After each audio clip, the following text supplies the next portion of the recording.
Yeah. Everybody come see the great show. Get a rubber ball, juggalos and roll. Everybody come see the great show. Get a rubber ball, juggalos and roll. Ladies and gentlemen, welcome to the Blake and Sal Show with Mark. For over 10 years, dominating the podcast world. Now sit back, relax, and get ready to have some fun. Let's welcome your hosts, Blake, Sal, and Mark.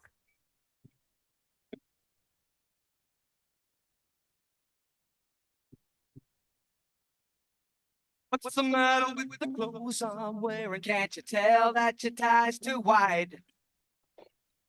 Maybe I should buy some old tab collars. Welcome back to the age of jive. Where have you been hiding out lately, honey? You can't dress and trash it till you spend a lot of money. Everybody's talking about the new sound, funny, but it's still rock and roll to me. Hello and welcome to the Blake and Sal Show with Mark, episode number 508. I am one of your hosts, Blake, and you people should be scared. I had time before the show to play with some sound clips and update the soundboard. Be scared, people. Be scared. Moving on, my co-host. First of all, the biggest gun podcasting, Sal is off this week. But unlike some other co-hosts on the show, I'm not going to blame him for all the issues we may have on this show. Sal, screw you. Screw you, Sal. But I will bring on my co-host. First of all, the man, myth, legend, Mark. Dad, how you doing? Doing well, and with Sal not being here, I'm keeping my fingers crossed that everything goes smoothly because I still blame him for the gremlins in the machine. You're the one who's having a computer problem with the last two shows. That is not on him. Not on him. Yes, it is. Yes, it is. Oh my God, we're getting started already. We haven't even started yet. I'm gonna give him the Danhausen curse. Oh Jesus Christ, we haven't even started yet. Dad, because the song's short. What do we open the show with before I get through our? Hey, we opened with Mr. Billy Joel. It's still rock and roll to me, and it is. Yeah, I'm gonna say you say Billy Joel. I'm not gonna say no to Billy Joel opening the show ever, like ever. It is ironic though that we have a special guest today, and we go from Billy Joel to Elton John. It's weird how that works sometimes. So we have a special guest host today, and it's Sal.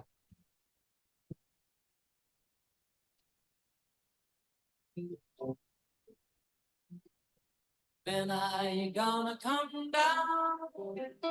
When are you going to land? I should have stayed on the phone. I should have listened to my own mind. You know you can come forever. I didn't sign up to you. I'm not a present for your friends to open. This boy's too young to be singing.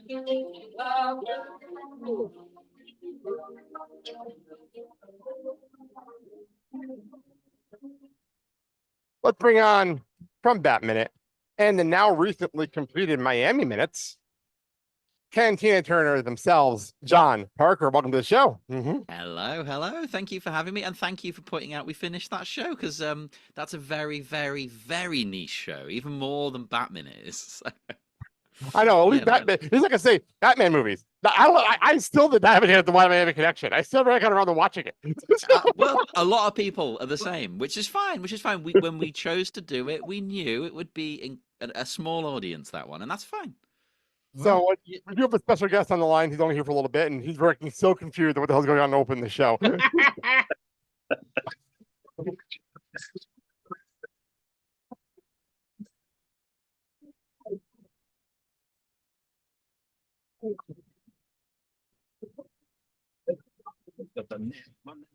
Let's bring on from Brass Ring Media. I've never said that before on this show. Zack Heydorn. What's going on, everybody? So pumped to be here. Thanks for having me, guys. Yeah, I'm a big Elton John and Billy Joel fan, so I feel like I could just kick back, relax, and just listen to those intros, and I'm good to go. There you go. Well played. Well played. Well, funny you should say that, because John and I are twins, and the only reason that we don't look completely alike is I got the better genes. I can't argue with that. Oh, Jesus. Uh-oh. Mark is going off on a tangent. All right, let's actually reel it in right away. We got things to do. Okay, real fast. As always, I gotta get a quick plug in here. Go pick up Mandy's children's book. I Know I Am, available right now. Amazon, Barnes & Noble, and Orange Publishing in English and in Spanish. Fuck them kids. Let's right into gets them every time. I get them every single time. Been doing that joke for months, and I still get them every time. We're not going to waste any time here, though, because like I said, we have our guest here for only a little while. So let's hit wrestling intro. And now let's get into the crazy world of professional wrestling. And it's rare that we have somebody on here that actually has something that just came out, and I feel like we're in the middle of his press tour. Right now. So I'm actually going to cut my background out for a second because I am holding up the book by our Zack Heydorn. Wow. Stunning. The Artistry of Steve Austin that just came out on Friday. Picked up my copy on Sunday. So does it have the new book smell? It does, actually. I have not gone through it yet. As a matter of fact, I decided I'm going to be saving it. I have chemo next Friday, so I'm going to save it and read it there. So very good, very good. So that's the main reason you're here, Zach. So why don't you tell everybody about your book and where we are here? So let's start here. Tell us about the book. Go first. Go.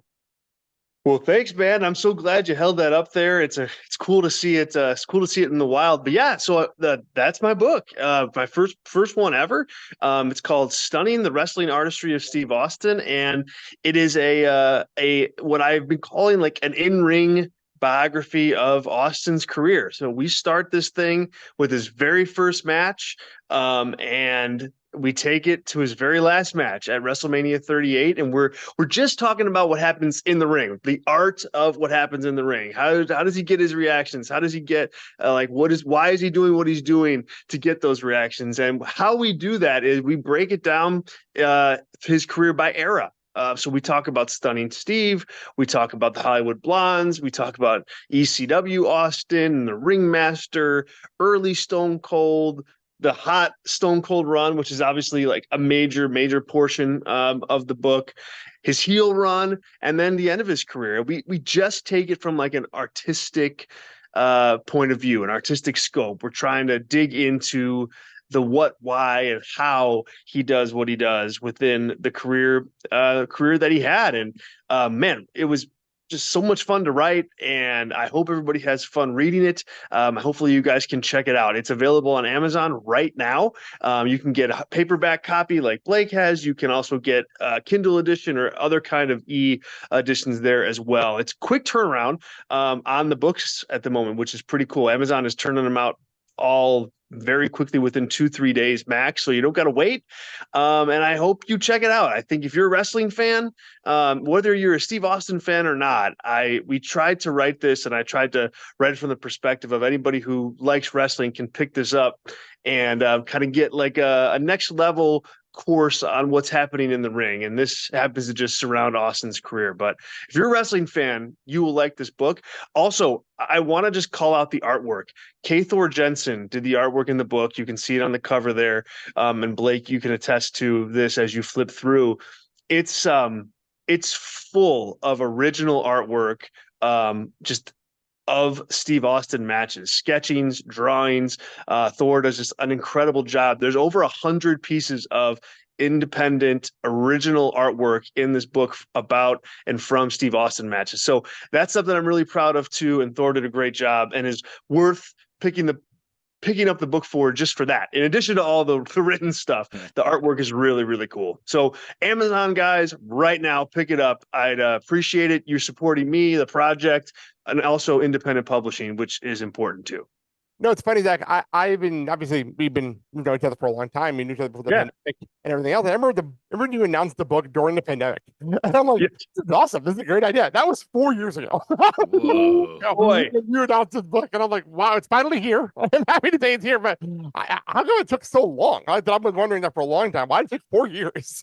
You know, it's a process, man. Like writing the book is a process. I mean, like you start with this big vision of what you want to do, and then from there I had a great editor in Jonathan Snowden, who's the author of the Shamrock book and heavily involved in Hybrid Press, which is the or Hybrid Shoot, excuse me, which is the publishing company that did the book.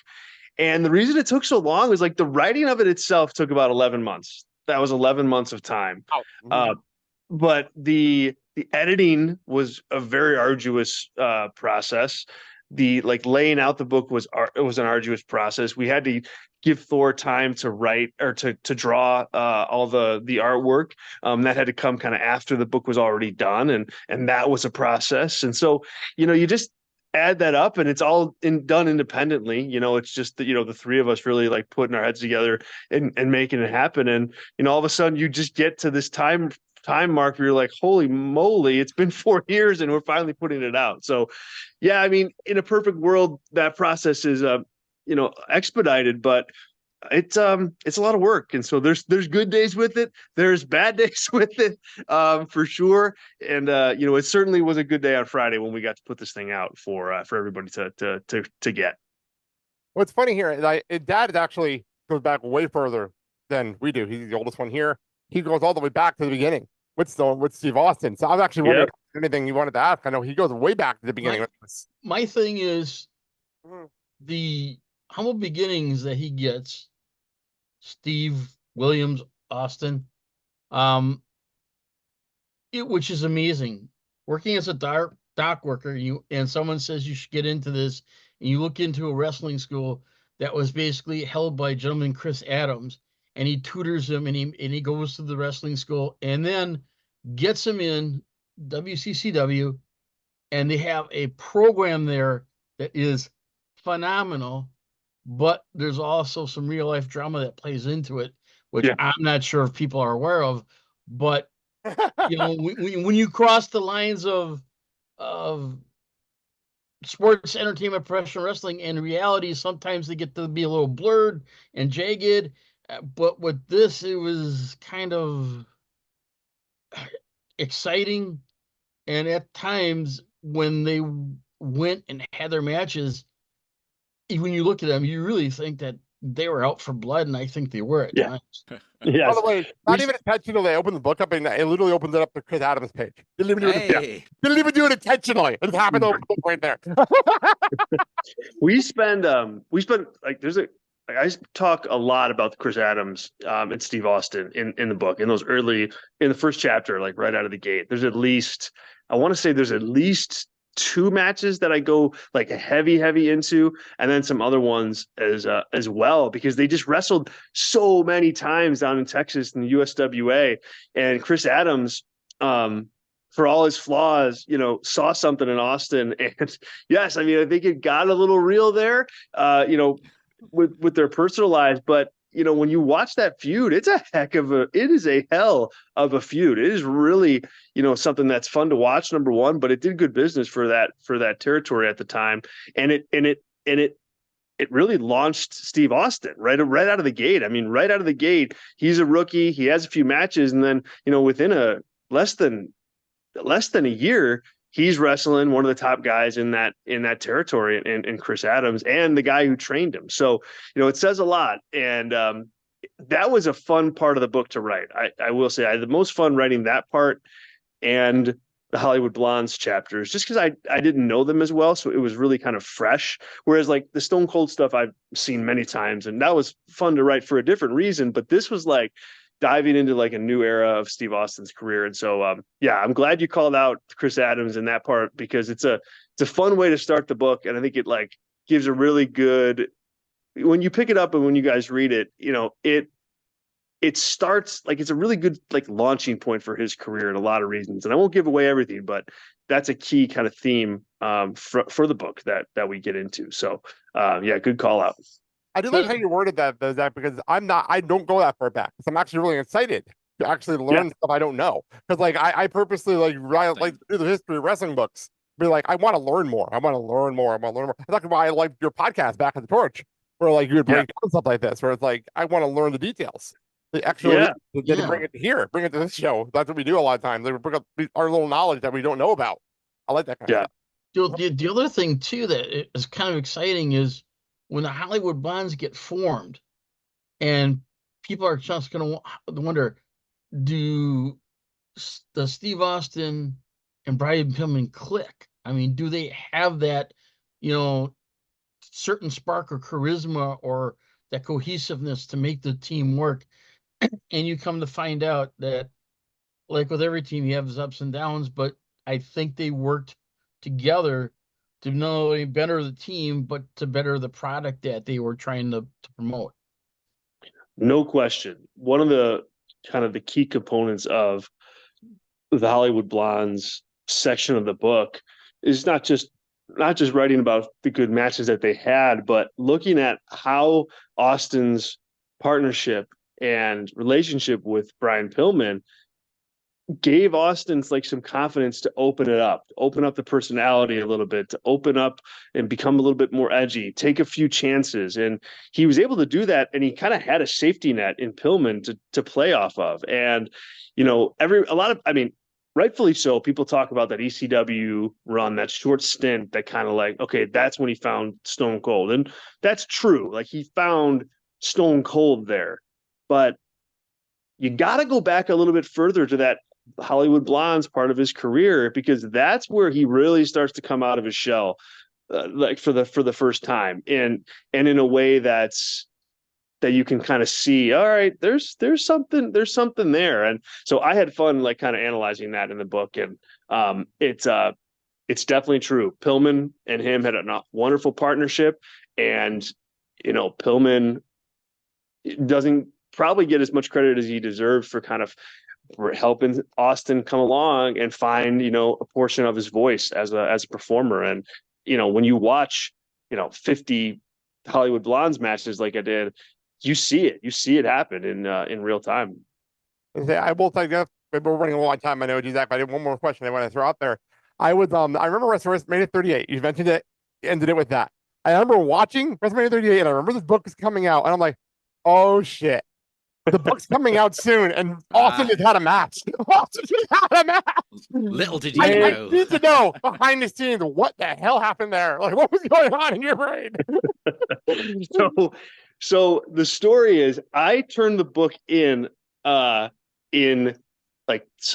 was it? The February before that WrestleMania. So it was in the first draft of it. Like, so it was done. The draft was done. We were going to go to the editing portion. And then I've seen all this Austin stuff, and I'm like, oh my God, he's gonna have a match, and like, what are we gonna do? Honestly, like, my editor Jonathan and I got together, and we're just like, look, like, let's just take the time and write that chapter, because the book is essentially like a completist look at his in-ring career. And it's not like we're scheduled to put it out like in a week. So we had time to like go back, write it. It wasn't like, yes, I kind of rolled my eyes and like slapped the forehead of like, you got to be kidding me with this.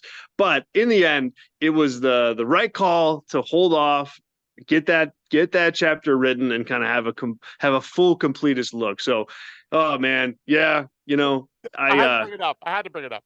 Yeah, thanks for reminding me. Blake. Of a traumatic event. Yes.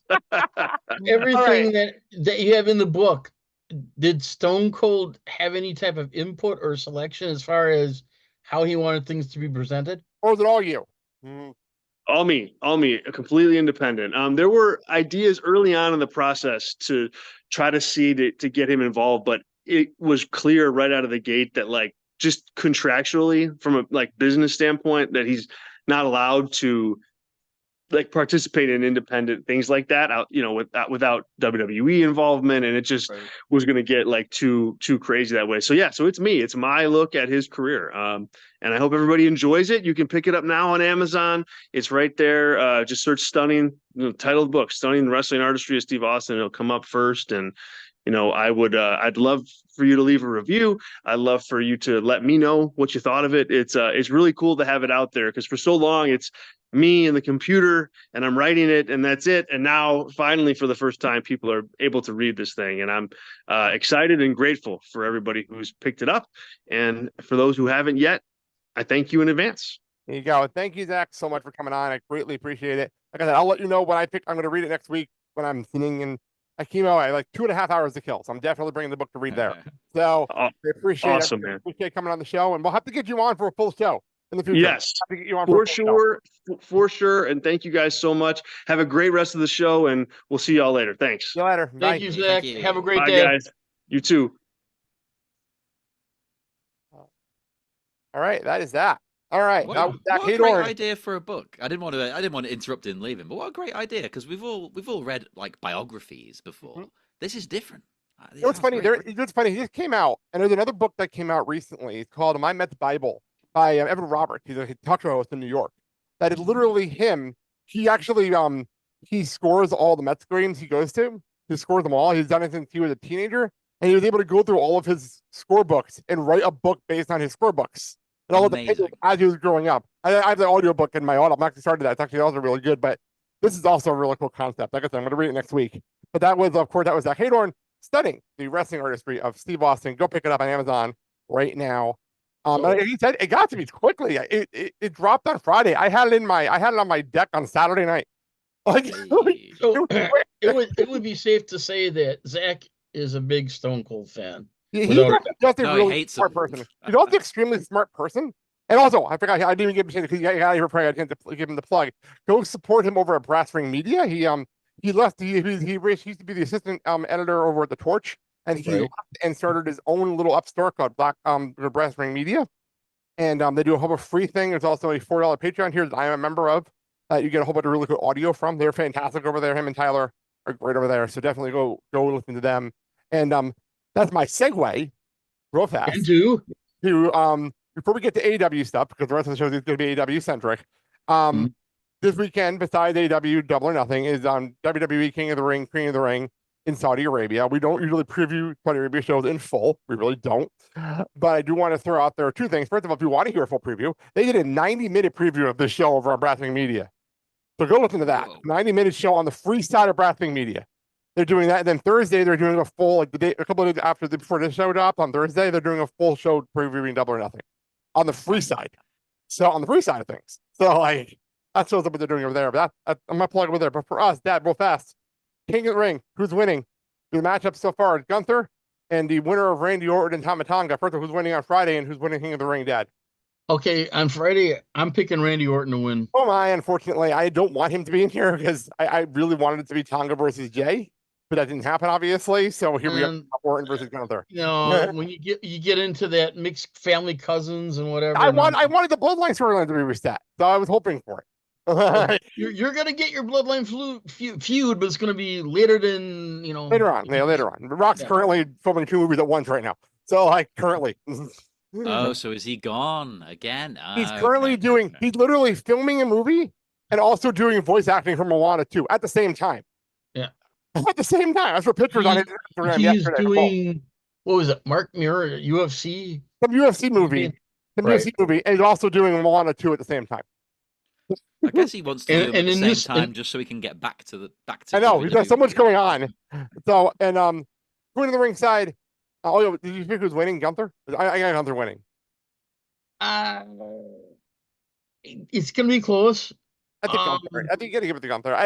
Especially if they don't do the whole. Don't make him change his whole. They don't like do the whole like. Let's put the crown on him, pose that night, and then we move on with our lives. Have Gunther win. That's what I would do. My heart wants Randy Orton to win, but I think on the business side, Gunther's going to win it only because he thinks that that's going to get him back his Intercontinental Championship belt. Actually, no, I think he's getting pushed to the top soon. Honestly, I think he's getting pushed to the top soon. Quietly, he's my Royal Rumble pick this coming up quietly.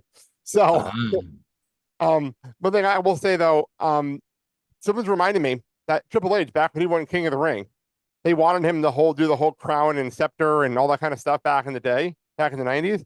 And he broke every single scepter he gave them because he refused to do the gimmick. So I think we're safe. And I don't think we're going to have this big like king gimmick thing. I think it's just going to be you won and you talk about it, but you don't have to really get it. I think it's going to be what we do now that Triple H is in charge. So I always thought it was fun when they'd put the get up on after winning and do On like the a night. promo with it on. On the night. Yeah. Exactly. That's my point. I don't mind on the night, on the daytime. I don't mind that at all. I'm talking about on Monday. You don't have to do it. You know what I mean? So do we see Gunther carrying a crown with him, like under his arm or something? Good question. I almost can see him doing along the lines of where he makes sure it's on the display outside the ring. I can totally see him doing that for the fun of it, but not actually wearing. I can totally see that. Now I'm going to go out of the box and say I can see, and maybe not, another belt being developed for King of the Ring. No more belts. No more belts. I understand that. It's not AEW. No more belts. No, they're going to copy AEW. I'll get there. We'll get to AEW. Trust me. We'll get there. Or what you got is you got paperwork for the winner. It basically says, okay, now you want King of the Ring. I really wanted it to be like a 2002 when Brock Lesnar won the King of the Ring and he automatically became number one contender at SummerSlam. Right. Yeah, I really wanted that to be this way. And that was the night he beat The Rock. Brock beat The Rock that night to become champion. That was a huge night. That was a huge win. Like, that was during his undefeated streak. Like, that was crazy. That's like, I can see him, if he wins, be number one contender against Damian Priest. Like, that would be interesting. But the problem is Priest is in like 3 storylines right now, so I have no idea how they're going to do that right now. Anyway, but Queen of the Ring, Lyra Valkyria, completely upset everybody. I don't know how the hell this happened, but she's here. I didn't expect that at all. Versus the winner of Bianca and Nia Jax. Okay, well, I personally, I was hoping, I really hoped that we were not going to get Bianca Jade. I did not want this match to happen. Randall Man at SmackDown in Saudi Arabia. I didn't want that to happen. I'm happy that happening. You're going to be surprised about this one. I think Nia is going to win the whole thing. I have a sticky wicket to your point. Go for it. Okay. If we're wicked? What is sticky wicket? Sticky wicket? It's a cricket term. It's English, that. Oh, there you go. You pull that one out for you. Pull that one out for you. Thank you, my twin brother. Yeah, there you go. It is an accurate phrase, a sticky wicket. Zach was so confused by that, by the way. He was so confused by that. So if we're going to keep the Bianca injury story going, for those who missed it, she's hurting her knee in every match in this tournament. Which that's the whole storyline of the tournament. Continue. So now we get to the day, and all of a sudden she's not medically cleared. No, so the question is you have Bianca beating Nia then? Is that what you're saying? You have Bianca beating Nia? No. Okay, that's my point is talking about Bianca on SmackDown and then the main match on Saturday. I think my battery of my headphones going. So keep talking. Okay. Yes, I had seen Bianca winning over Nia. But then here's the thing. Because of how hard she went come King of the Ring, Queen of the Ring day, she won't be cleared to go. So we'll have a substitution. And the substitution is going to be none other than Jade Cargill. I've heard rumors that she doesn't want to go to Saudi. I remember she doesn't want to go. So she may not even be there. I don't think a lot of people want to go. But my point is, though, I have a weird feeling from what I've heard, she might have put it in her contract that she didn't have to go. Okay. She may put it in her contract. And, like, they really wanted to make her happy, so they might agree to her not going. I don't know. We'll find out Friday. Maybe on SmackDown she'll be there Friday. I have no idea. They are sorry. My world pick is I'm picking Lyra to win the whole shebang. Okay. What I was going to say was I know Bailey was putting up photos from the 36-hour travel from freaking San Francisco to Saudi Arabia. 36. Yeah, from San Jose from where she lives to Saudi Arabia. It was 32 hours of travel. I traveled like 10 hours and that was enough. 36. Holy cow. Don't drink too much water. Wow, 36. Wow. That's insane. So, all right. Oh, that is that. Let's move on to AEW side of things. I forgot to put one news story on here that affects Double or Nothing, but we'll get to that in a minute. First of all, this broke. I heard this on numerous podcasts this morning as I'm working. Mm-hmm. All Out has been rescheduled. It is no longer going to be on the Sunday after All In. It is moved the week after to Saturday, the 7th. So that is intriguing. We have an and the reason is I don't know. We don't know the reason.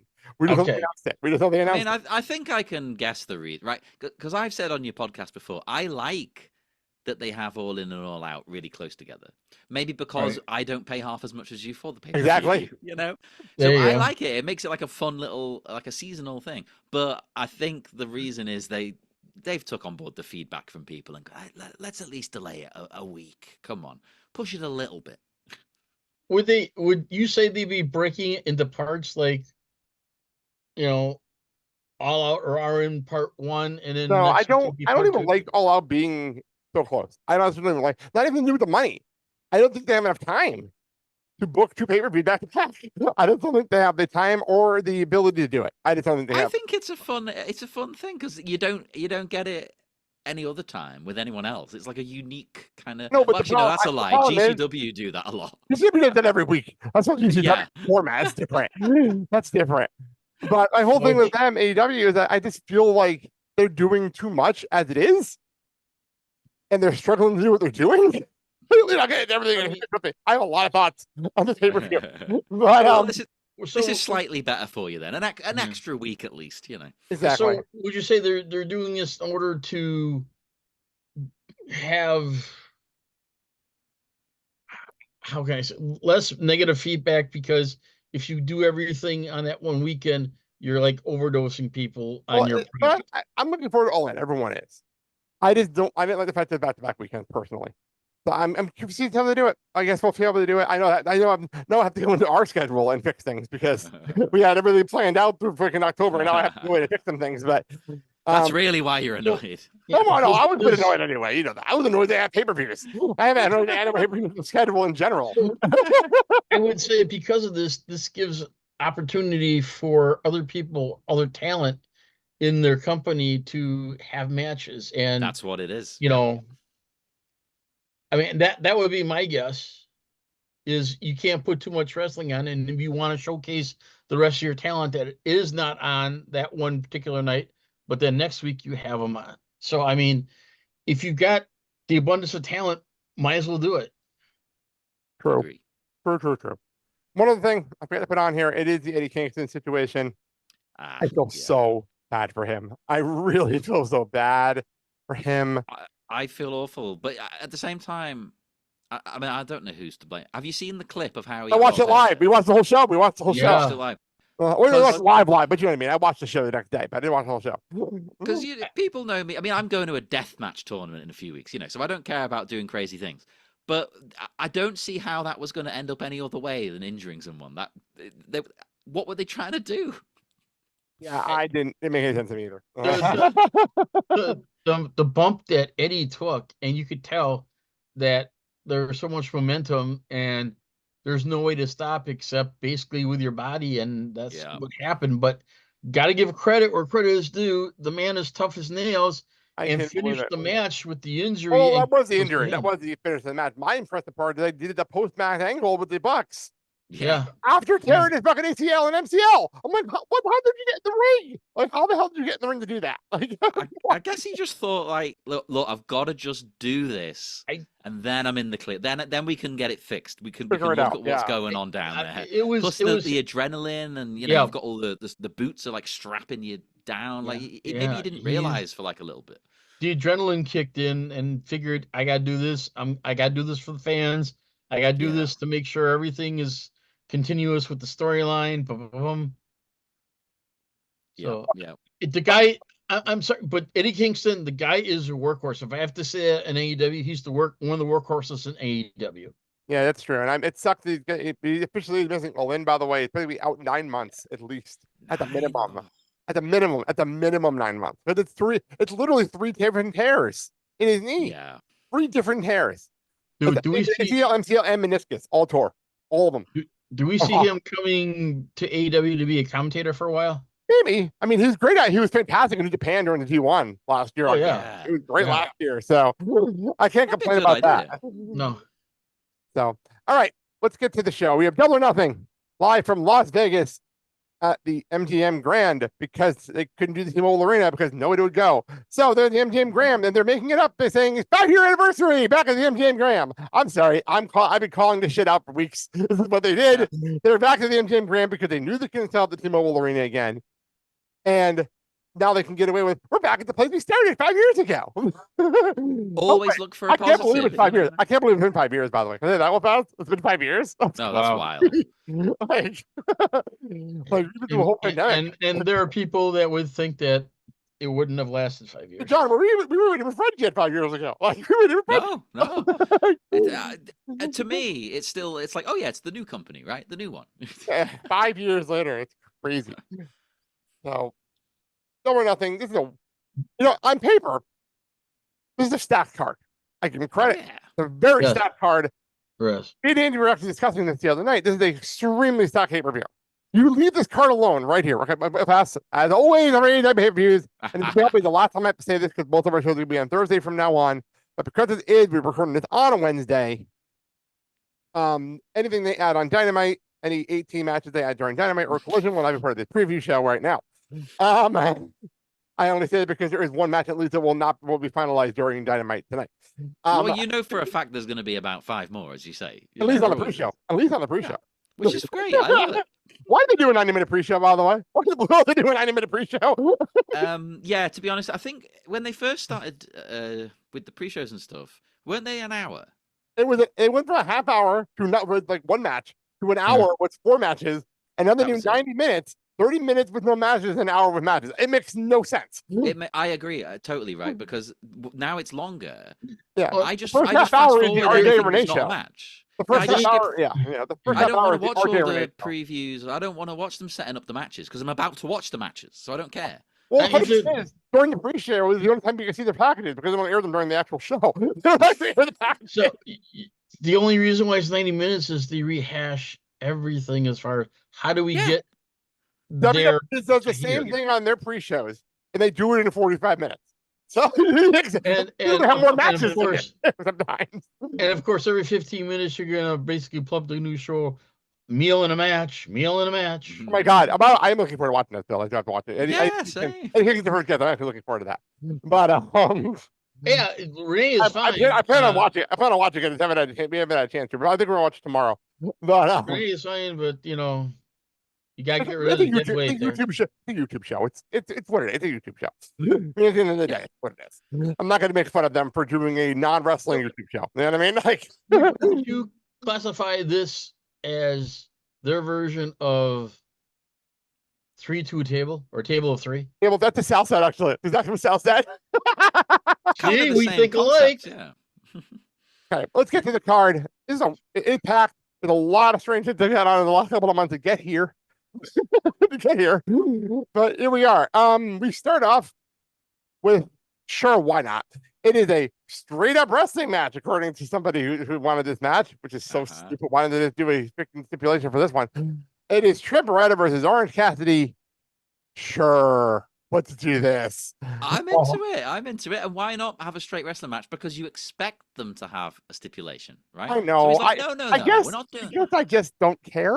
Because I don't care about any of this. I don't care that I understand the best friends broke up, and that was crazy. And that was actually a great storyline twist. I didn't expect that twist, and I did it, and that was cool. But then now we have wow, my brain is farted. Name, please help me. Other best friend. Chucky T. Now sounds like he's gonna have to retire. Yeah. Like it kind of put the sour on this entire storyline now. Kind of sours the entire storyline. Yeah.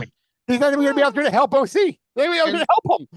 And then you got Rocky Romero that kind of comes in as a sub. Romero, I'm convinced he's gentler because they're like, we need help with New Japan people. We want to wrestle on the show so we don't piss off New Japan. That's why he's here. That's why he's here. I did think it was funny. Was it like a week, maybe 2 weeks ago, where literally just after Trent Beretta beat the hell out of Orange Cassidy, yeah, you had Rocky just come up to him and go, "Hey, I'm thinking of going for like the trios titles. Do you want to like form a team with Trent?" It's like, what? Made no sense. At least in the plot, like in the story, Orange Cassidy was like, no. I'm assuming because OC won that match the first time in that weird like roll up way. Which, by the way, if you're going to do the pay-per-view, why did OC win the first match? Like, why did he win the first match? Yeah. That was my question. I'm very confused by that. Like, if you're going to do the mental pay-per-view, I'm all for it. Once. But you did the match on television, and then you had OC win. Why did they have win? Well, give it a qualification or something. Here's the thing with this particular match, and I loosely call it a match, but it is Trent's, like, I want to take out my anger and frustration on you, and this is the way I'm going to do it. So we expect to see blood.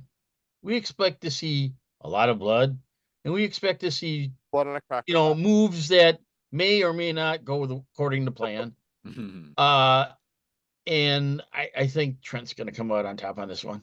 Yeah, I'm going to go Trent just because I don't see them having him lose twice to OC back to back, and I can see him doing another match in the future. John? I'm saying Trent as well. Exactly the same reasons. He's already I mean, if you're bigging him up as like this is his moment, his heel turn. You can't have him be defeated continuously. Exactly. Although you said who's going to be there for OC, I had a thought. Over it. And then I've flipped my thought the other way. Right. Have you seen lately? This is wild, by the way. I have no evidence for this, so people will laugh at me. It's fine. Have you seen lately Danhausen's messages he's been doing? I have been. Right? He implied he's maybe gone. There's kind of an idea going about that Danhausen is going to turn heel. That's what I was thinking, because my initial thought was going to be, he'll be there for OC, and then it dawned on me, maybe he's there for Trent. It'd be interesting. I mean, a lot of people want to see. The problem is that if you bring Danhausen out, no matter what he does and who he aligns with, the crowd's not going to boo him. That's the problem with your logic. The crowd's not going to boo Danhausen. So here's no, I agree with you, but I'm saying there's no way, because he hasn't been on TV in ages. People miss him and love him. If they're not, there's no way people are going to boo him right now. Here's the other thing. What if Trent becomes part of the Don Callis family? Now that I can see. That I can 100% see. I totally can see that. Because if you need more people to go after Will Ospreay, you might as well do it. And it makes more sense but it makes no sense why Callis is talking to OC. It makes perfect sense for him to line with Trent. Although, wouldn't it be funny if OC turned heel, right? And he starts wearing black denim, and he does a thumbs down. God damn it! Damn it, John! What is he? He's now pledging to the House of Black. That'd be amazing. Let's move on to sure. This is on here because it's on the card. The FTW Championship. Sure. The Learning Tree for some reason. Chris Jericho defending against either Hook, Shibata, or for some reason I still am trying to figure out the bounty hunter Brian Keith. I have no idea. I was watching Collision and they said there's 3 matches. This triple threat match for Dynamite. Like, why the hell is the Brian Keith involved in this for no reason whatsoever? It is odd because this is their way of giving him a slight push to see how the crowd reacts. And unfortunately, because he hasn't gotten that much exposure, I don't think the crowd's going to react. I think you'll have him react more to Shibata than Brian Keith. I will applaud them. I'll applaud AEW for something. We always talk about WWE production stuff on here. I gotta applaud them for Saturday night. So the way they did, that was 3 matches in a row where they crossed each other everyone crossed each other on the ramp. That was so creative and such a well done way of doing this. I gotta applaud them for that production trick. I didn't expect it, and it was really well done. So full praise to them for that. I do like as well the idea of doing something with the FTW Championship, even if it's been rebranded by the Learning Tree as the for the world. I like doing something with it. Make it a lower tier kind of title for people up and coming. Brian Keith, yeah, sure, why not? Storyline wise, I don't know why he's there. Exactly, it makes no sense. I mean, is it as simple as Hook wins on Wednesday night and he faces Jericho on Saturday? Or are they going to throw some monkey wrench in here and have Keith or Shibata win this match, and then Hook has to wait a little longer to win his title back? I see Hook winning, but here's the but I see Hook in the learning tree doing heel turn and coming and beating the ass shit out of Shibata. There's no way in hell that Hook's turning heel. There is not happening. It's not gonna happen. Well, if you go with the learning tree, you never know. The learning tree is so stupid, by the way. Hold on. I'll give Jericho credit. I'll give Jericho all the credit in the world. Because he finds a way when the crowd hates him, he get a gimmick at the heel now. So he can be hated and booed, even though that was not the reason we were booing him to begin with. I give him credit. I will always give him props for that. No, I give him all the spot. Extremely intelligent. I give him credit for that. He's been doing it his entire career.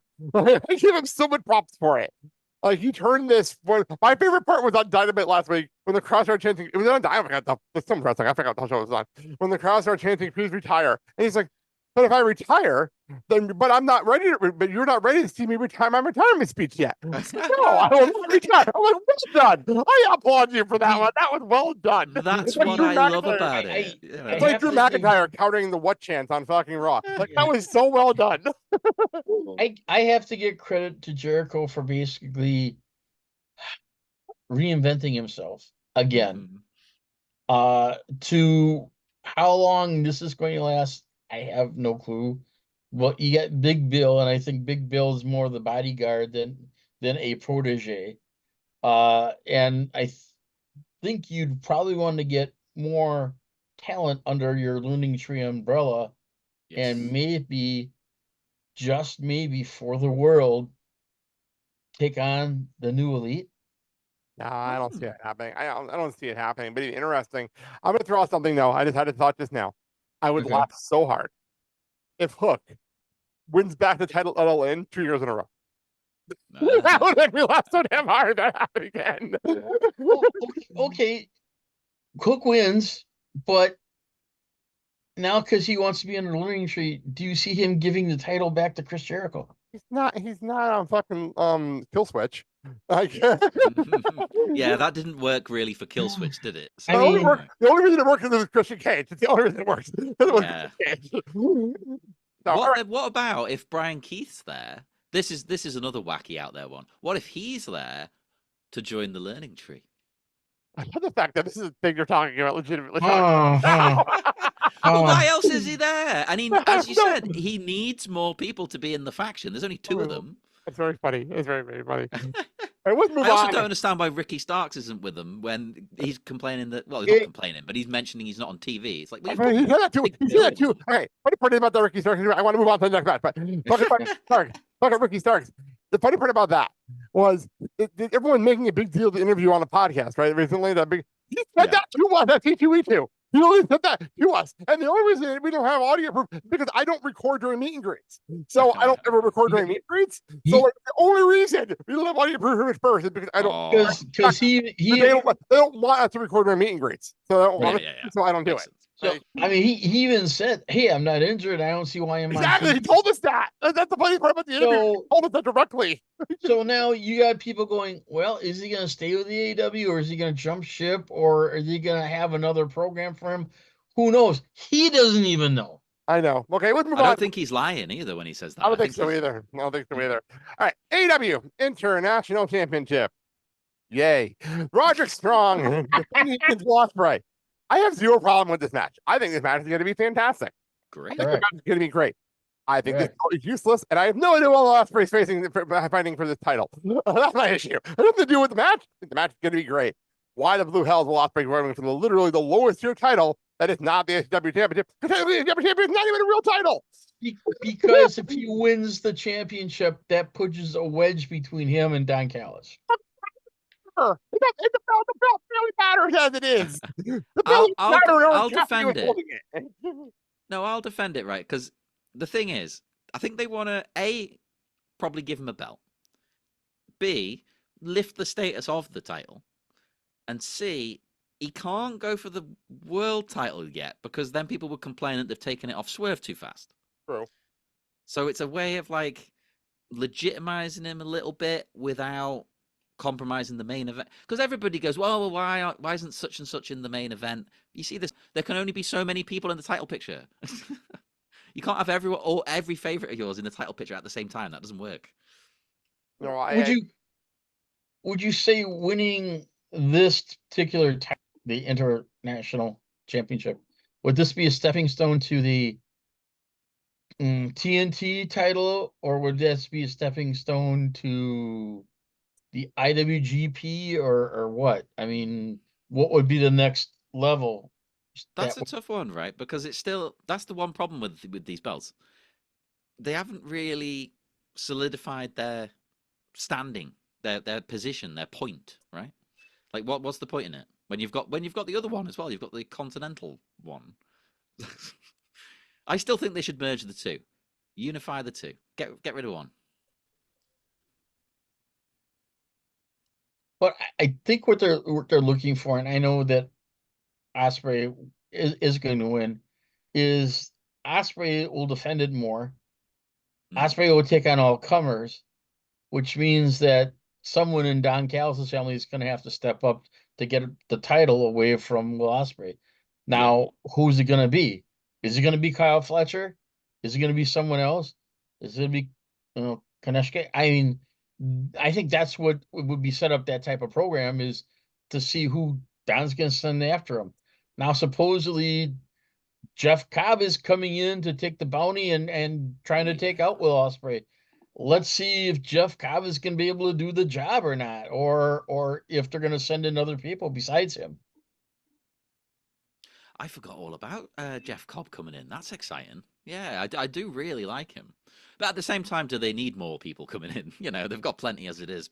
Well, Jeff was in Ring of Honor for a while, and then he went back to New Japan, and now, because you have Forbidden Door, which is really not Forbidden Door anymore, you have people coming in and out with AEW, so it's Cobb's turn to come in, and so let's see how he does trying to please Don Callis and make Will Ospreay his number one target and objective. I wonder if maybe, because I was the same as you. I thought, Will Ospreay's going to win. Of course, he's going to win. Oh yeah, but without a doubt. Maybe he gets screwed over by Don Callis and his family. Maybe Jeff Cobb comes in here, costs him the belt. And that gives reason for Ospreay to basically go after the family. Yeah, that could also be a possibility. Now I'm not sure. Now I'm kind of undecided. That would be fun, and it would give Roderick Strong, kind of a chance to keep defending it a little bit, and maybe Will could move on to something slightly higher. Well, and we all know, and everyone is aware of that, when Roderick Strong comes out, the rest of the Undisputed Kingdom comes out. Mm-hmm. So you have the rest of the lackeys there, and Adam Cole is still on the shelf, but because of this Adam Cole make an appearance in his wonderful crutches or wheelchair. Who knows? He may make an appearance at ringside. True. He may, come down for commentary. I don't know, but for some unknown reason, yeah, who's Will Ospreay going to have in his corner? Nobody. And that's just it. So now you're facing Roderick Strong and the rest of the Undisputed Kingdom, and you got nobody in your corner, no one that's backing you up, no one that's giving you, hey, I'll be your lifeline, nobody. Mm-hmm. But then again, there may be someone that comes down that we don't expect to come down to help him. I mean, who knows? The only person that I know that would probably do it, and I don't think he's cleared yet, would be Hangman Adam Page, just to get back at Cole. Oh, yeah, true. So, I was thinking, the only other person I could think would help him would be I think they're going to put Kyle Fletcher back with him at some point, but it wouldn't necessarily fit story-wise with the Undisputed Kingdom, so I think you're probably more on the right track there. Yeah, I mean, you got to look at who haven't we seen for a while that would basically give a helping hand to Will Ospreay. Who knows? Maybe it's someone from New Japan. Anything is possible, Anything and everything is possible. But we shall see. Next up, we've got the championship eliminator match for the IWGP Heavyweight Championship. John Moxley, Death Rider. Against Kadeshka. Once again, the Don Callis family has got representation. Let's be honest here. There's no way in hell they're going to even bother to have Mox lose this match. Oh, it doesn't really matter. No, he's not gonna drop the title, but title match.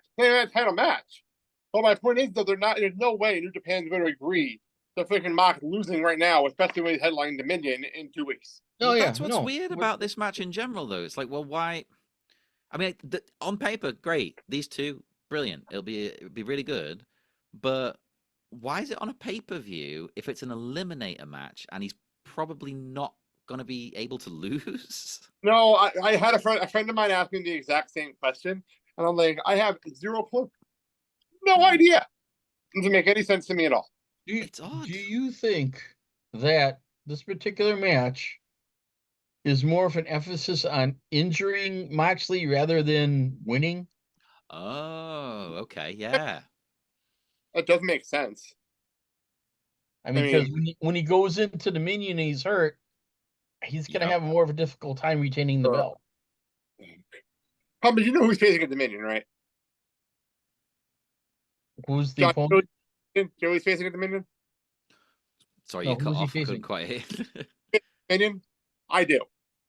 I did know, and I don't remember.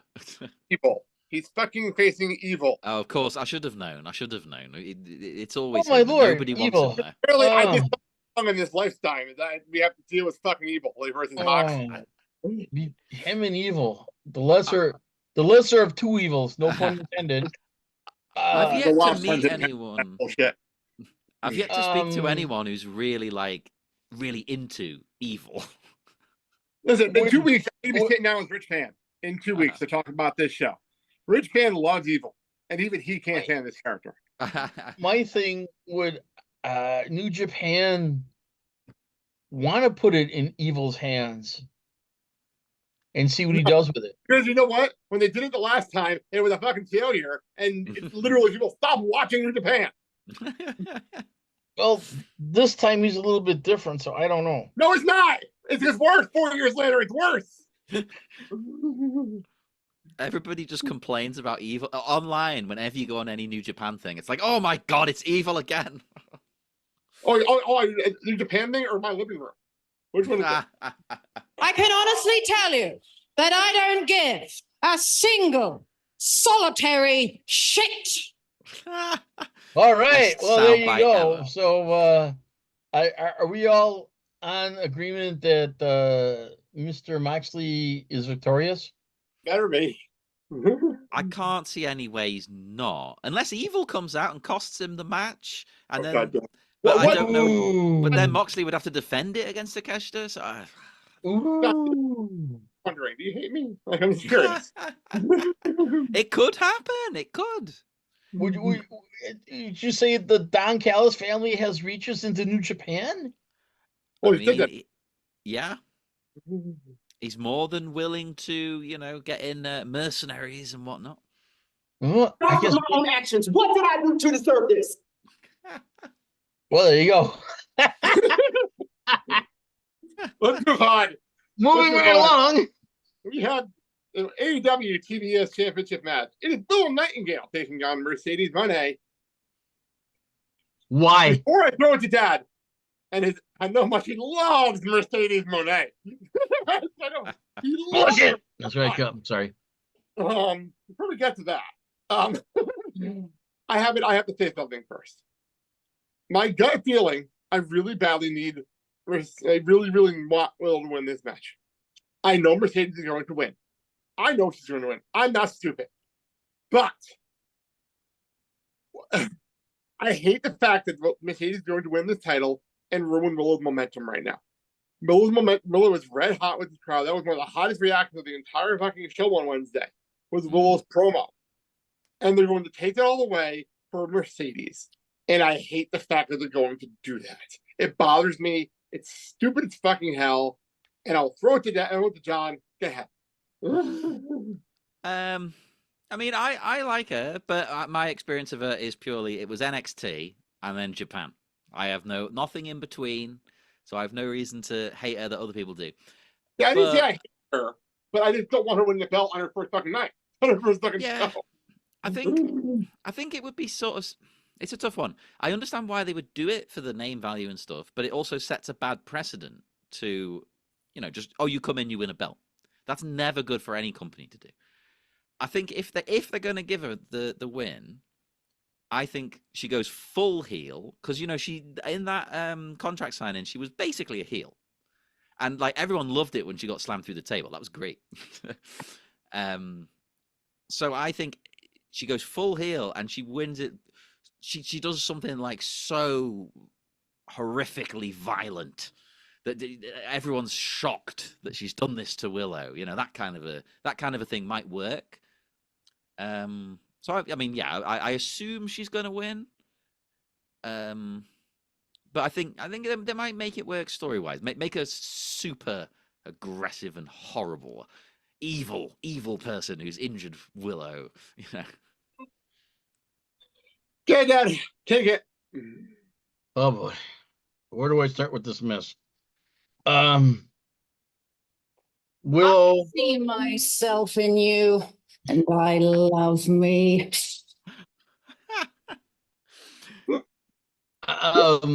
Willow has gotten a great push and momentum out of this, and the fans are loving this. For you to stop this red hot momentum and derail everything from Willow makes absolutely no sense at all. And to give a bigger push to a talentless wannabe superstar who can't cut it no matter where she's at. The only thing that's saving her is her mic skills. Other than that, nothing. Actually, no. Nada. Zip.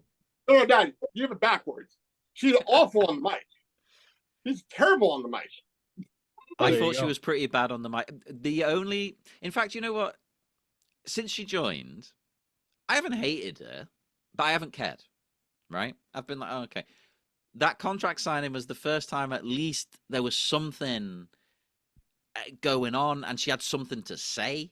Because all her other promos are just like, oh, yeah, I'm Mercedes Moné. I'm great. Okay. She comes into the ring and then she leaves. Yeah. But something happened. And it was like, oh, okay. You're a character now. You would think that Tony, after signing her, would do other things to promote her, to basically get the crowd feeling for her. Here's the problem. Go ahead. The problem.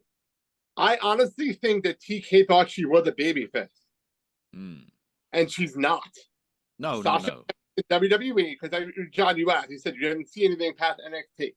Sasha Banks was at her best, at her absolute best when she was a heel. Number one heel in women's wrestling. I liked her as a heel in NXT as well. I thought that was good. Well, yeah. WWE, she was even better. Like, she was even better on the main roster, especially when they aligned her with Bayley during the pandemic. Like, she was the best at being a heel. Right. So, and I think what happened with TK was he's like, oh, I like her. She's awesome. The problem is her whole character is a heel. Her literal character is being a cocky heel. And that's absolutely fine. Nothing wrong with that. But don't talk to us like she's not a heel. I think what Tony does, whether people agree that it's a good idea or not, I like this idea. I think when he signs a big name, he debuts them because he knows they're going to get a cheer just because of who they are. So debut them as like a face, wait a few weeks, and then the turn comes in. Once people go, oh, wait, hang on, Mercedes Moné, yeah, she's like a jerk. That's the whole thing, right? My problem with that logic is they threw her out there in Boston. Obviously, she's going to get cheered in Boston. Of course. Obviously. But the problem was, nobody else cared.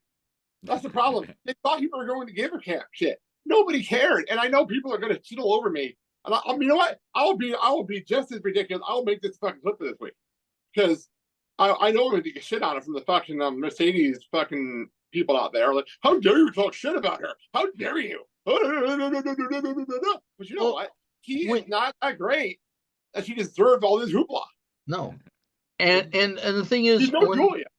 When they paired her up in WWE with Naomi and tried to make her into a babyface, it worked to a point, but then you could see the cracks developing within the team itself. And I think was one of the things that in the background that was going on. And when it came to Sasha Mercedes saying, I want more, or I want a bigger piece of the pie that I'm getting, and if I don't get it, I'm going to take my ball and go home. What you did? Go ahead, go home. See who's going to take a chance on you. Problem is, I know you have these weird hatreds for Mercedes, and I get it. But my point is, she is talented. She has talent. That's not the issue.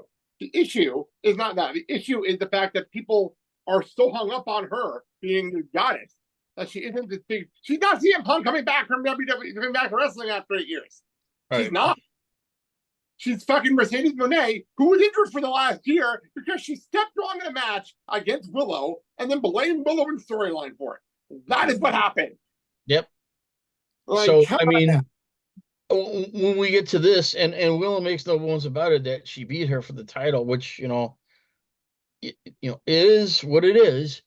But the thing that I look at is, what can you do now? You haven't showed me you can do anything.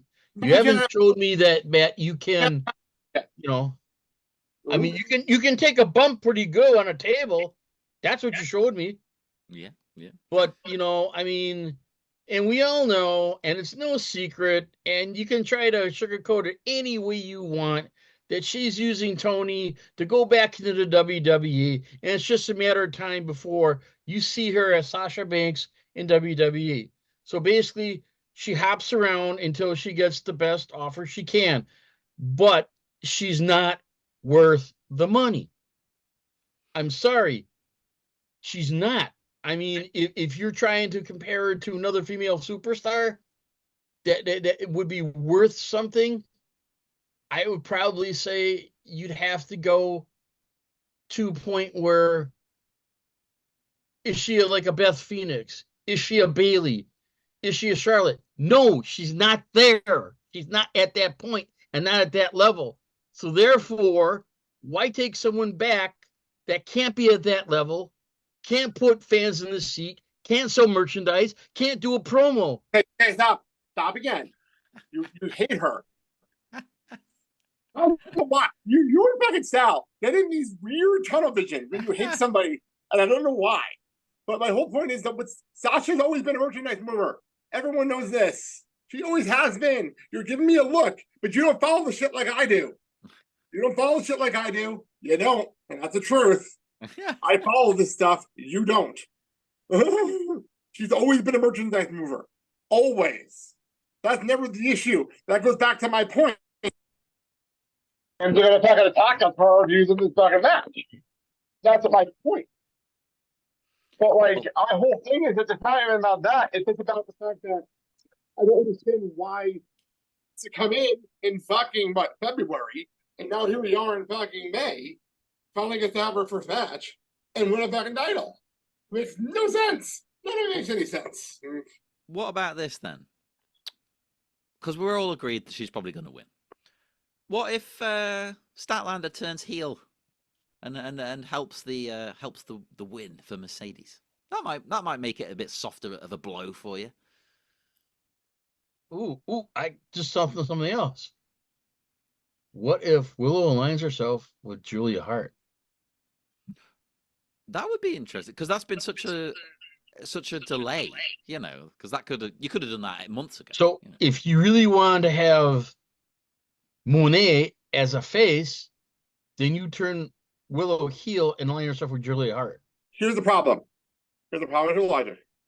Willow is literally the most Lego person in wrestling right now. Yeah. Correct. Literally. And I don't care who, man or female. She is literally the most Lego person. You don't change that. You take that and you run with it. You don't turn literally the best babyface you have next to one maybe Jon Moxley. And that's high praise because Mox is literally one of the biggest babyfaces in the world. You don't take that when you have it. He was gift dropped a babyface. Yeah. He was gift dropped a top babyface in your company. Gift dropped with a bow. And you're wasting it. Well, that's why I think maybe Statlander turns heel, you know, because their pairing's always been strange to me anyway. I've never really understood what's going on. You know? Okay. I'm shooting from hip here, so here it goes. If you want to make Mercedes bona fide heel, have her line with Julia Hart. Whoa. Okay, that's out there. I don't dislike it though. You know, if you're going to do something totally off the wall and you're going to put the title in her hands anyway, have her align with Julia Hart. I guess that would establish Monet as a bona fide heel, and it would be very unexpected. Willow's babyface status as safe. I never would have thought of it. I like it. Let's move on to the other women's match. We have the AEW Women's World Championship. I went to press a button and I forgot to mute thing. Let me try that again.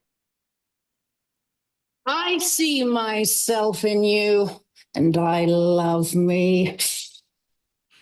It is Timeless Toni Storm defending against Serena Deeb, and I want to say, hey, that I felt bad for Serena in Edmonton. Yeah. When the crowd started chanting "Let's go Oilers" when she's trying to be serious, but I don't. I don't feel bad for her, because she's boring, and she's been boring since she came back. And the only reason she's here is because they don't have anyone ready to face Toni. And Tony's not losing this match. There's no reason for her to lose this match. John, right? You know me. Tony's like my favorite. Well, I'll just say it right now. She's my favorite thing in all of wrestling. It doesn't matter what company. She's my favorite. I don't think she's losing. I don't want her to lose. Serena Deeb's not going to beat her. No offense to Serena Deeb, you know. I did feel a bit bad for her in that as a person, but it was a bad misreading of the crowd and whatnot. Here's the thing, John. You didn't even realize this because you're in the UK and you don't follow the NHL. The Oilers, Edmonton, were literally playing a playoff game right after the show. Yeah. Right afterward. Like the people left to go outside to watch the game. Yeah. So okay. But like it was weird to me because I assumed throughout this whole, maybe just because I'm blinded by love, I assumed throughout this whole thing Serena Deeb is the heel. Toni Storm, she's on her own planet. She's not a face, she's not a heel. I wouldn't even call her a tweener. She's Toni Storm. She does what she does. I assumed Deeb was the heel, and then apparently she's the face. I don't know. I don't know. So that was I weird always to me. That Tony's just Tony. Tony is an enigma. That's what we call her. My biggest inspiration in life right now is Toni Storm. Oh man. The only thing we can do to basically make this match a little bit better. Make it quick? No. Make it a flag match. By the way, can I applaud that? So okay, last Saturday, I did not watch Collision Live.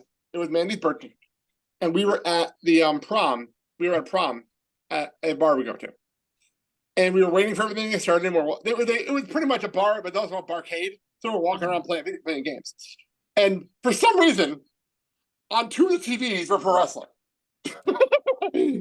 Odd, but okay. One of them was Collision. The other one was WrestleMania 7. I have no idea what. I just watched a YouTube video all about 7. What weird timing. Okay. Oh, the funny part was that it was literally just a TV that was airing WrestleManias in order. Uh-huh. Because it went to WrestleMania 8 right afterwards. And it was the biggest screen in the fucking bar was showing WrestleMania 7. So that was pretty funny. There were playoff games going on. You got WrestleMania 7 on the biggest screen in the bar. Hey. But anyway, so we have this whole situation. but all of a sudden, we're not paying attention to Collision. We're going to watch it on Sunday morning.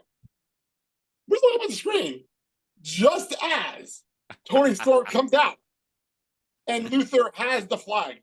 So we stop short to look up at the screen as she's stripping, putting the flag out. And we're like, what the fuck is going on? It's Tony. You never know what's going on. See? We can make it a flag match. Oh, my Lord. And the first person that gets the flag off can use it any way they want. And for Tony, it'll become an outfit. Sorry. With the context of her wearing the flag, when you said get the flag off, that came out way too. That's it. No, actually, it has a new meaning to the word or the phrase capture the flag. And it would give Serena Deeb an excuse to actually, it would explain why she's got a flag. I don't know why she had the flag anyway.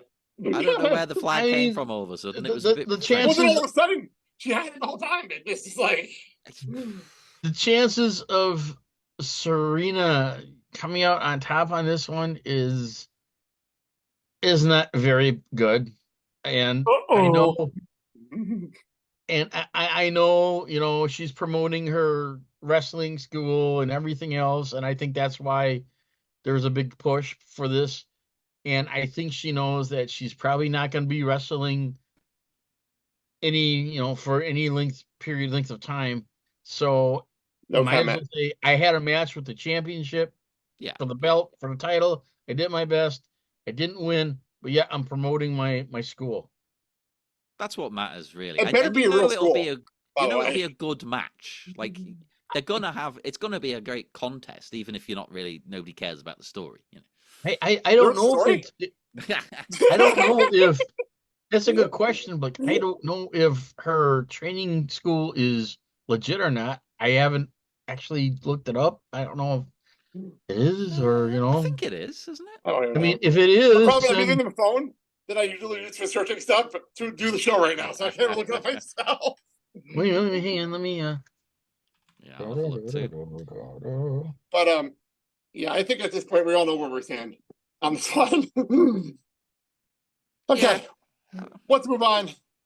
AEW TNT Championship match. It is a barbed wire steel cage match. Why? Sure, why not? It is Adam Copeland defending against Malachi Black. What's fun about this for me is I don't understand why we're here, but I'm looking forward to the match. Like, I really am looking forward to this match. This one's had a build. This one's had a good bit of time spent on it, you know. At least in the storyline, it's very old school. And I like it.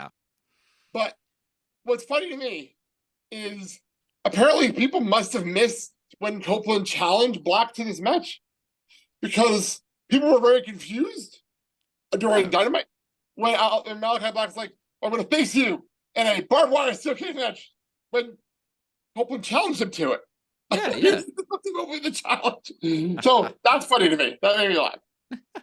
It's interesting because there's a rumor going around that Malachi Black does not like losing at all. He's defended himself on that, hasn't he? I don't know. What did he say? Yeah. I can't remember the exact wording, but he basically just said, you know, that's nonsense. That's not true at all. Like, I don't know why I'm booked not to lose. You know, he's just... Okay, regarding Serena Deeb, she is a yoga instructor. She's also a backstage coach for AEW for both men and women. So some of the things she's been talking about, if it's regarding, say, her yoga school or training school, is probably that. It's more for health and fitness rather than coaching or training for pro wrestling. Uh-oh, Mark is going off on a tangent. A good tangent. I'm just giving you updated information. All right. Back to Copeland Black. Yes.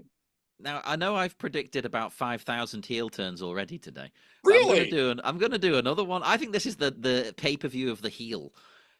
Is this Copeland joining the House of Black?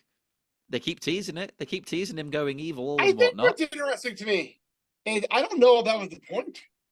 Or were they just trying to bring out the old Edge? Yeah. Like the old Adam Copeland. Literally the Edge. Yeah, like the regular superstar, the actual like asshole that was in WWE to face Malachi Black in this match. Hence why we're having this insane stipulated. which I would like bringing that back out of him, because, you know, I've enjoyed seeing Adam Copeland. It's been fun, but he's also not been a very interesting character, whereas he used to be a character, you know? I get your the point. Rated R superstar, as you say. What has he done that's rated R in AEW? Nothing. Because, yeah, true. Yeah. But I don't know. It would be kind of fun to see him join them. But then everybody would say, "Oh, you're just doing what you were going to do. What was the Judgment Day?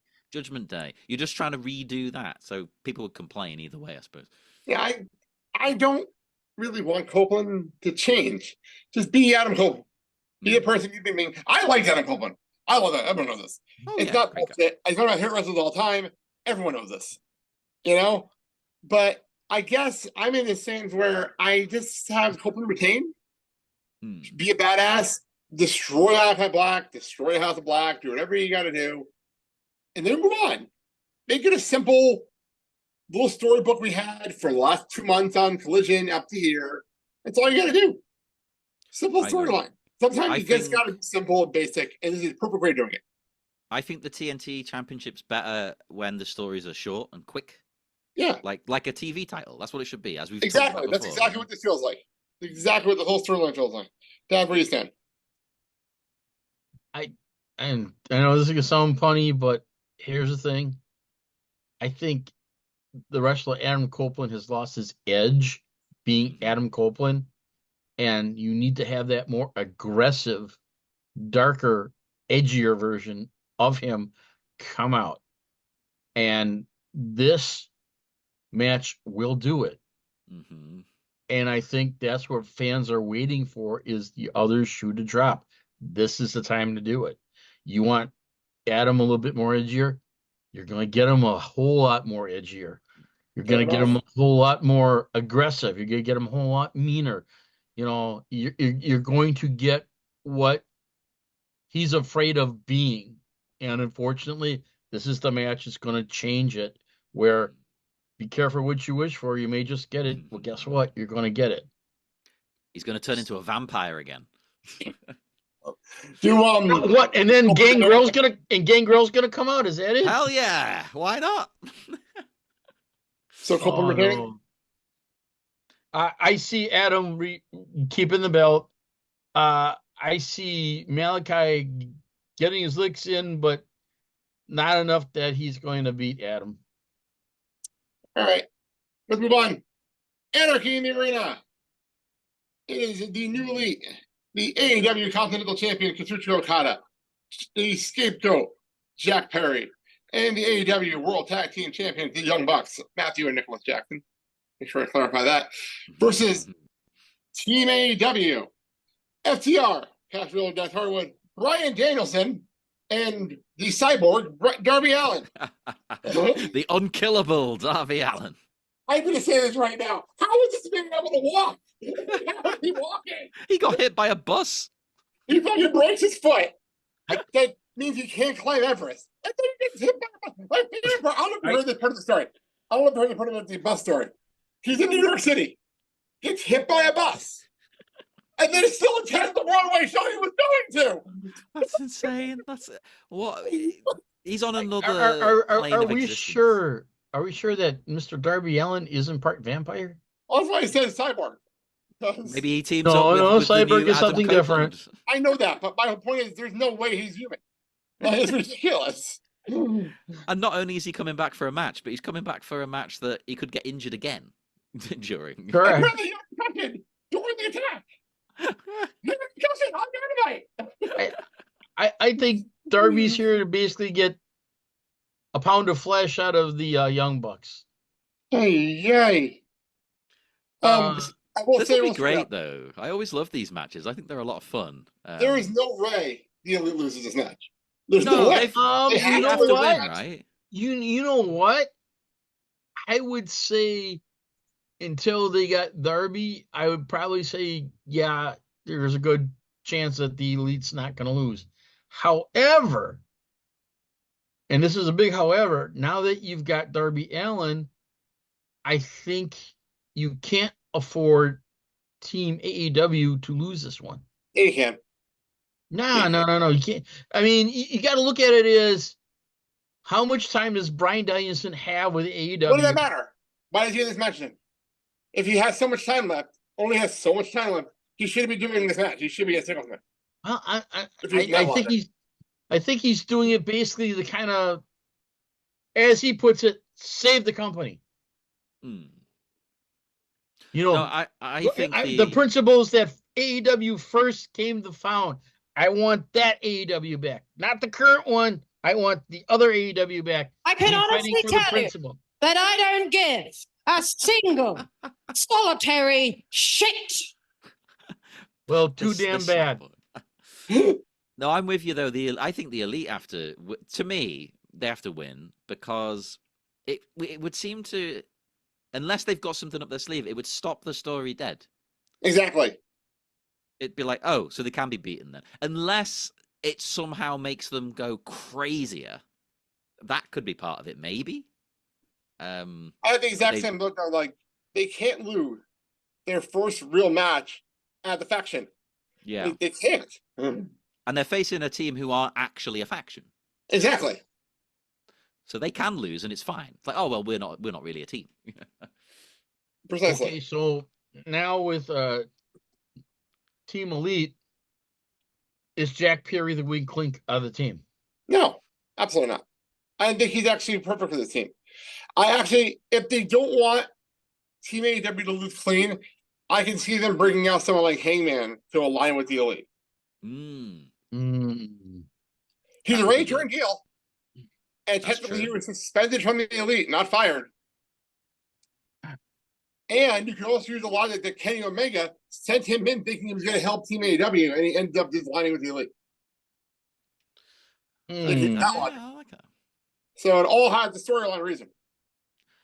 I think as well, in this match, you've got to highlight Jack Perry to really, because, you've got some people now love him, some people still hate him, it's very split.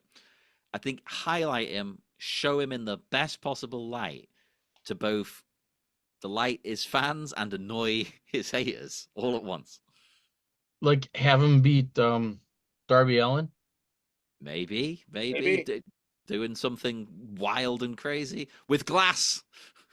Oh god, real glass is going to be involved. Oh my god, it will with Darby there now. Oh, that they are sat there right now coming up with the glass pot. Oh my lord, you know it. Yeah, unfortunately. But I mean, the man literally intentionally went through an entire pane of glass. I mean, how? I guess. Excuse me. I guess the heart wants to go with Team AEW, but I think realistically it's going to be Team Elite. And you're saying how much more crazier can they go? I don't know. It depends when Tony comes back and basically makes an appearance, and who knows what he's going to say and or do. So I think that's the whole question mark right now, is what else can Team Elite do? What other things can they do within the scope of realm that you got, without TK going totally bonkers. Yeah. Well, yeah. At the hold of us. Have Dad run the place until he's better? Is that it? By the way, you just reminded me. So last week, John, I don't know if you saw the clip. Dad went on this whole tangent about Tony Khan. Oh yeah. Now, when he did it, I literally went and said, "Oh, we're going to be in a lot of trouble." But I put the clip anyway, because I'm like that person. And I put the clip, not expecting to get almost 1,700 views within 12 hours. Whoa. And not a single negative reaction. Not a single one. Really? I had people favoriting it, reposting it. Like, it was crazy last week. So I just want to throw that out there. Wow. Okay. That's Okay. I'm kind of like an island unto myself. Is that it? Well, it was one of those moments where I'm like, wow, maybe you're right about TK. People don't love him as much as you think. I love it. I love you, TK. I'm here for you, man. But all seriousness, when it comes to TK, he's got to know when to put the boss hat on. You know when the fanboy hat on. So, you got to know when to separate one from the other, and obviously he hasn't done that yet. You totally missed what I said.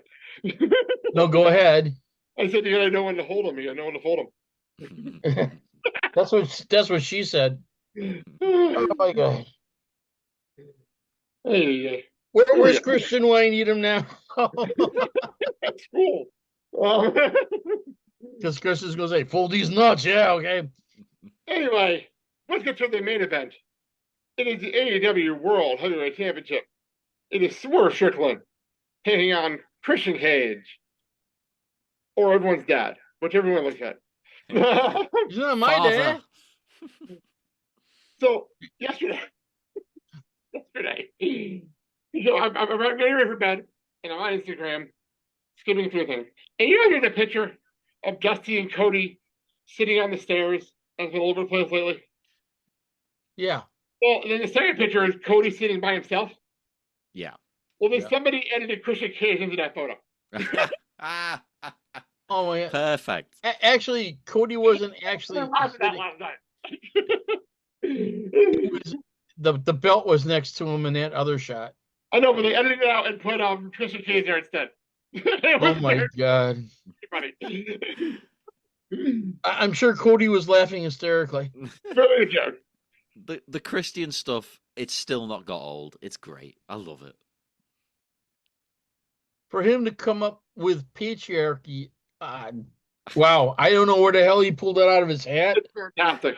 I don't know, if he had that idea or if it was presented to him, but however it is, he's making it work. Mm-hmm. And I just think you need a couple more people in your establishment to kind of solidify things. But they have to be younger wrestlers. Yeah, I love that concept for the stable. Like, if he keeps growing it or keeps it as it is, make the people with him younger.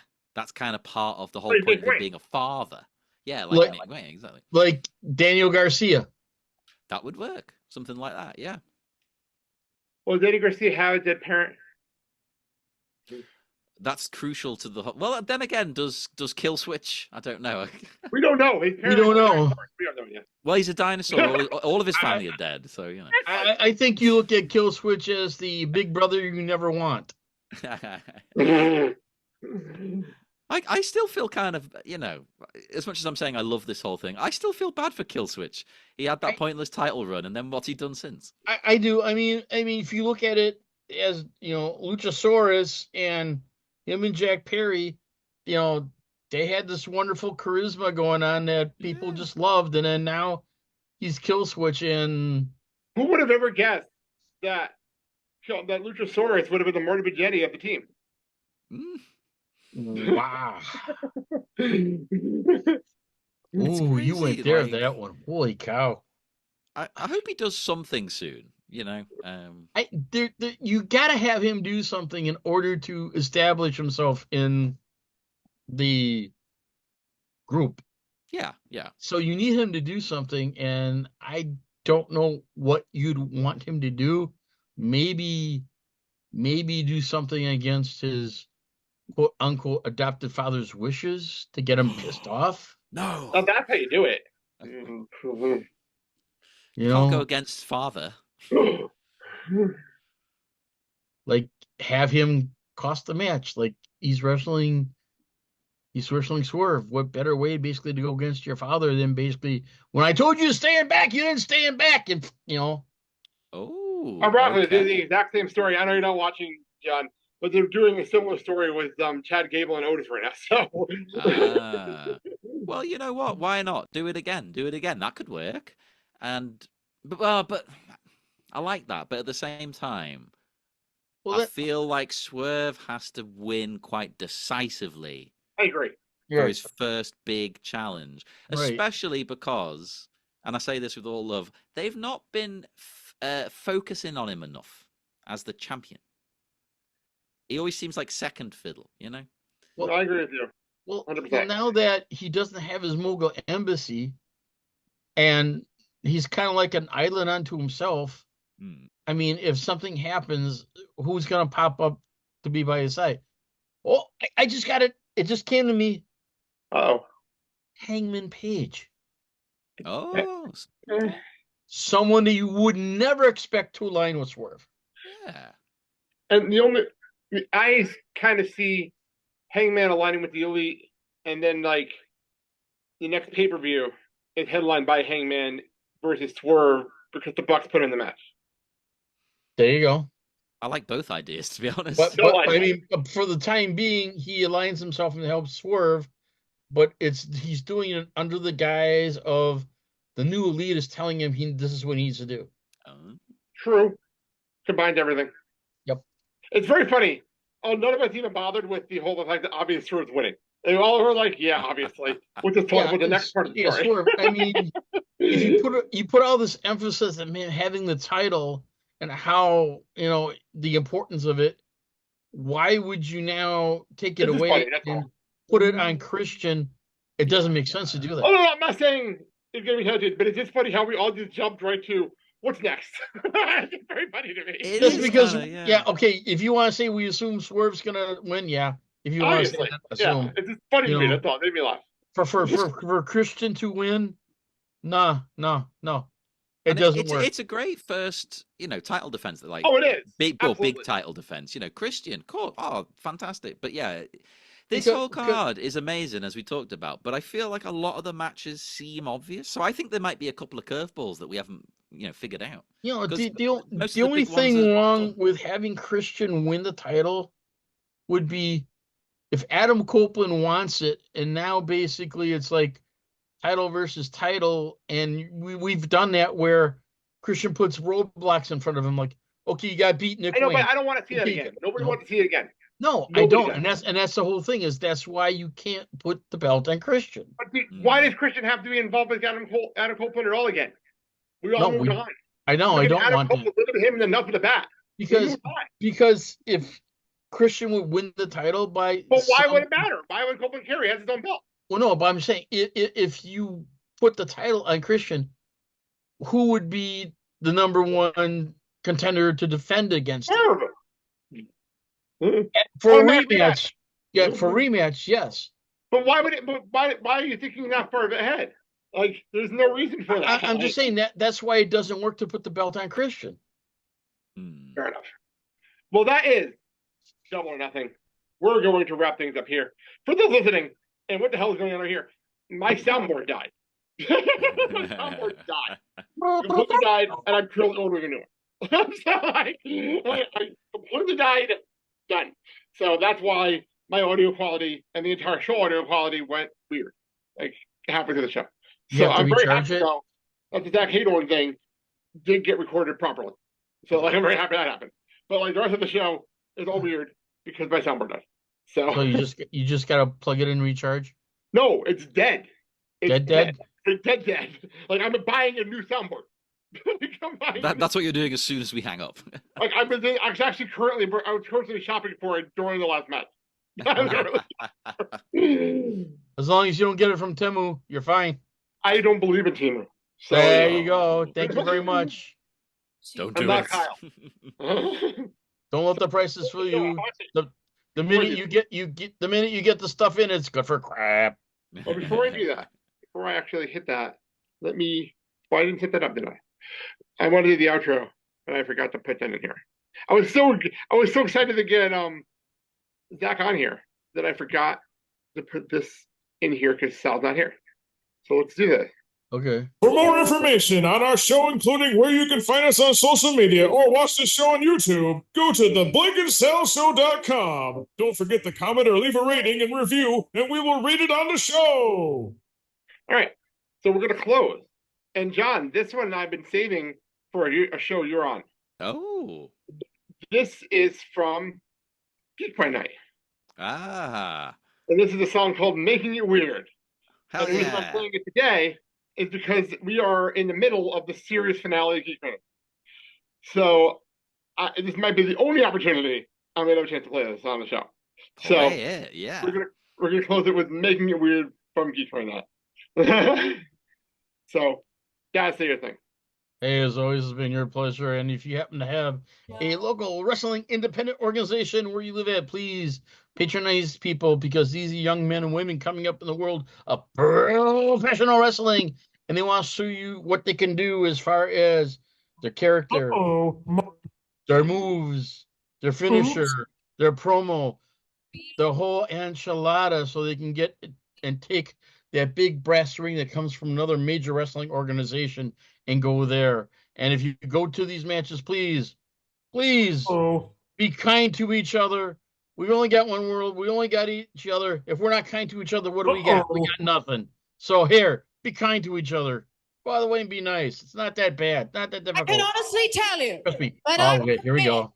A single, solitary shit. And in the words of Stone Cold, here's to ya. Johan, get a plug in. How do I top that? Yeah, if you want to hear more of me, you can check out my podcast, Bat Minute, Hedwig Inch by Angry Inch, and Miami Minutes, the completed one now, which will be back for bonus episodes because we can't keep away. Of course we can't. And I don't know, if you're in England, coming up soon in Birkenhead, which is next to Liverpool, there's 2 days of wrestling and punk rock music by the band Salt the Snail. It's called Snail Mania. So go and check that out. That's coming up in July, I think. Even if you're not from England, travel for it. It's great. That's awesome. All right, next week I'll be here. We'll recap this crazy weekend and look ahead. And I'm not gonna lie, since we went nights, the show got really unhinged. So I have zero clue what's gonna happen. I told you it's Sal that brings the gremlins that causes this stuff. Now will you believe me? Sal, screw you! Screw you, Sal. All right, on that note, thank you to Zack Heydorn for coming on to discuss Stunning, the wrestling artistry of Steve Austin, available on Amazon right now. So go pick it up. And thank you, John, of course, for coming on and taking the co-host seat this week. And we'll see you next month for Bid North. My brother from across the pond. Yeah. Hey, see you soon. So hey, all right, guys, we love you. Please leave us some info so we can get feedback from you. We love info. We love feedback. Please. It's very funny making it weird in the background while Dad's doing a pledge, a begging for feedback. All right, that being said, I'm Blake. He's not Sal. I'm Mark. And he's... As well. Well, I'm John. And you've been listening to the Blake and Sal Show with Mark and John. Have a good day, everybody. Hey, we love you guys. Please keep in touch. And what I mean that is, don't touch us and don't touch yourself. We're not the watchdogs, you type of wannabe. We're not.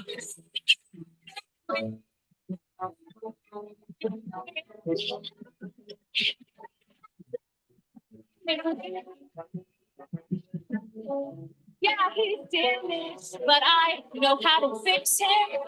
Wintel Gibson, I think this might kill him. You're probably right, John.